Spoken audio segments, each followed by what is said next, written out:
Hi, welcome to Left Foot Media. My name is Brendan Malone. Well, earlier this morning, I took my kids to see the brand new Sony Pictures film, The Star, which is a retelling of the original Christmas nativity story about Jesus, Mary, and Joseph, except this time it's told from the perspective of the animals. Now, I went because my kids wanted to see it, and I wasn't expecting a lot, but I actually had a pretty enjoyable time going to see this film. In fact, I was pleasantly surprised about how good it was. Not only that, but I will say that this film, as it was coming to an end, I remember thinking to myself, the people who make a lot of the modern blockbuster, big budget blockbuster films should probably spend a little bit more time actually watching movies like this. It's a pretty simple, straightforward kind of story, but there's a bit of creativity involved in this retelling. And what made it so cool was the storytelling was just really good. There's nothing flash about this film. It's not a Pixar animation level sort of movie. It's not big budget, but the acting, the voice acting is solid. The storytelling is great. And everything makes sense. The motivation of the character, the motivations for what's happening on screen, why things are happening. There's no major plot holes. It was just a really enjoyable movie experience, which is what should happen when you go to movies, right? That they should be a bit of escapist fun. And as I said, I think particularly perhaps those who are involved in the Star Wars franchise, they should spend a little bit more time watching these simple little films that tell good stories, and maybe they'd realise that they need to imitate the basics of storytelling and the work that they're doing. But anyway, I digress. I'm not talking about The Star because I'm being paid to. This is not a paid advertisement for Sony or for this film. I'm just mentioning it because I really enjoyed it, and it didn't make it onto my top 6 Christmas list, which is what this video today is all about. But I thought that if you're looking for an animated film to take your kids to, or you're looking for a newly released Christmas movie that's well worth checking out, then The Star is definitely well worth your time. As I said, I enjoyed it, and I found myself actually chuckling a couple of times at some of the jokes. It's quite an enjoyable little film. So let's get into today's video. The top 6 Christmas movies of all time. What are they? According to me, this is purely my humble opinion. This is not objective. This is totally arbitrary, totally subjective, totally personal on my part. And so, I'm sure people are going to say, hey, you've forgotten this movie, or how dare you put that movie on the list? It's totally subjective, folks. So please, once I've finished rattling off my top 6 Christmas films, then please make sure that you add yours at the bottom if you think that I've missed any, or if there's anything that you disagree with about what I've added to my list. So here we go. Drum roll, please. Starting at number 6 on my list of top 6 Christmas movies that are a bit of a must-watch at this time of the year is the movie Scrooged from 1988, I think it was, starring Bill Murray. It is a comedic retelling, a pretty magical sort of retelling of the Charles Dickens classic, A Christmas Carol. And it's the sort of film that you could watch any time of year. It's not just a Christmas movie. It's Bill Murray at his peak. It's peak 80s Bill Murray.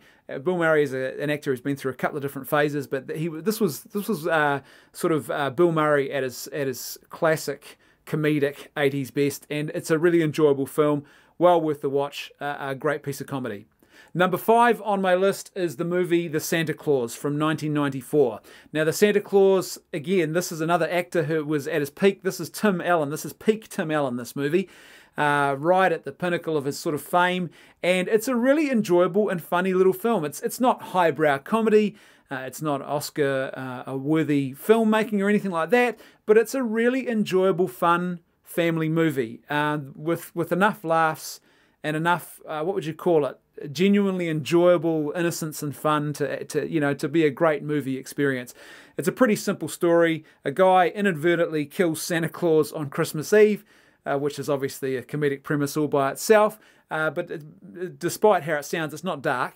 And then he ends up being recruited, and there's a whole lot of magic and everything that ensues. He ends up being recruited to become the new Santa Claus, and it's a very, very funny film. Number 4 on my list is The Nativity Story from 2006. The Nativity Story, I think, was probably one of those films that was sort of underappreciated at the time and is often now overlooked. But I don't think you can have a Christmas movie list without at least one film that's a telling or a retelling of the original nativity story of Jesus, Mary, and Joseph, the original Christmas story, which is the reason why we even celebrate Christmas today and why we have other Christmas movies that are about Christmas. It's because of this original nativity story. It's quite an important story in our history. We've been living under the impact of it for the last 2,000 years, and I think this is one of the best nativity movies that you'll see. As I said, it's really quite underrated too as a film. You've got Keisha Castle Hughes, some great acting from her as Mary. Kieran Hines, who plays King Herod, and he does it well. And a young-looking Oscar Isaac is Joseph. It's a great film, and there's some really cool little musical moments in this too. I loved what they did with, they took there's one particular Epiphany carol and the Christmas carol, Come O Come Emmanuel, and they added a bit of an orchestral strings musical score to it to give it a bit of suspense and perhaps a bit of a sinister feel, and it's just really beautiful and it works really, really well. This is, as I said, this is a great little nativity film. If you want a film about the original Christmas story that kicked off Christmas, and it's the reason why we celebrate it, this is definitely the movie to watch. Number 3 on my list is the 1990 classic Home Alone. You cannot have a Christmas movie list without the inclusion of Home Alone. This is a movie that was a bit of a social phenomenon, lots of quotable quotes and memorable moments from your childhood if you grew up through that period. And also it's that movie that really made Macaulay Culkin a bit of a household name. So if you haven't seen Home Alone, I'm not sure what planet you've been living on, but maybe you're a bit older now and your kids haven't seen it yet. It's well worth getting that out this Christmas and playing it for them. I showed it to my kids for the first time last Christmas, and they absolutely loved it. And in fact, sitting there as a dad, I hadn't watched it in some time. I'm probably talking 10 or 15 years since I saw it before last year.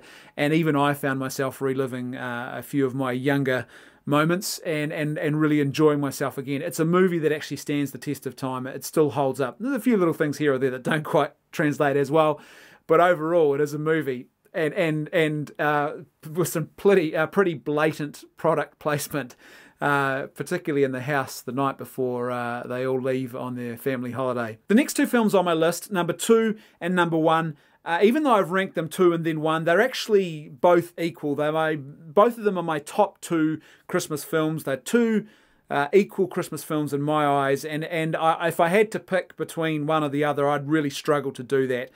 But number 2 on the list is the 1946 Frank Capra, Jimmy Stewart classic, It's a Wonderful Life. This isn't just a good Christmas movie, it's also a great film. Now, to be fair, I think this just scrapes in as a Christmas movie, but the reason it scrapes in is because, okay, so here's my criteria. A lot of people, for example, say that Die Hard is a Christmas movie. I don't think Die Hard is a Christmas movie. It's an action movie that happens to take place at Christmas. I think for it to be a Christmas movie, it has to be about Christmas, about the nativity. It has to have Christmas as sort of the central theme, or a Christmas theme is sort of fundamental to what it is. Now, the reason, though, why I think It's a Wonderful Life scrapes in there is not just because it takes place on Christmas Eve, but also because there's a sense of sort of Christmas magic. And what's really happening in this movie with the character of George Bailey is that it's really an expansion of one of the central themes of Christmas. And one of the central themes of Christmas is this idea that the birth of one child, the birth of one person, can change the entire world. Now, obviously, the birth of Jesus 2,000 years ago, for those of us who live in the West, we are still living under the effect of that birth, that one person who changed the world as we know it. And that's quite a profound thing. But what this film does is it personalizes that idea that every life matters. And it personalizes this idea that every human being brings something to the world, even in the midst of their difficulties and sufferings, that we would be profoundly worse off if we were to lose or had never experienced. And it sort of centers around this character, George Bailey, who falls on some financial hard times. And so basically he thinks that he'd be better off dead, that his life has been a burden to other people. He'd be better off dead. It would have been better if he'd never been born. And so this angel, Clarence, comes down from heaven to show George all of the things, or all the ways in which the world would be worse if he had actually never been born, and why every life matters, every life actually changes the world. So for me, it really is a personification and a personalization of that Christmas theme, and that's why, for me, it's just such a great Christmas movie. And number one on my list is from the year 2000, the Jim Carrey classic, How the Grinch Stole Christmas.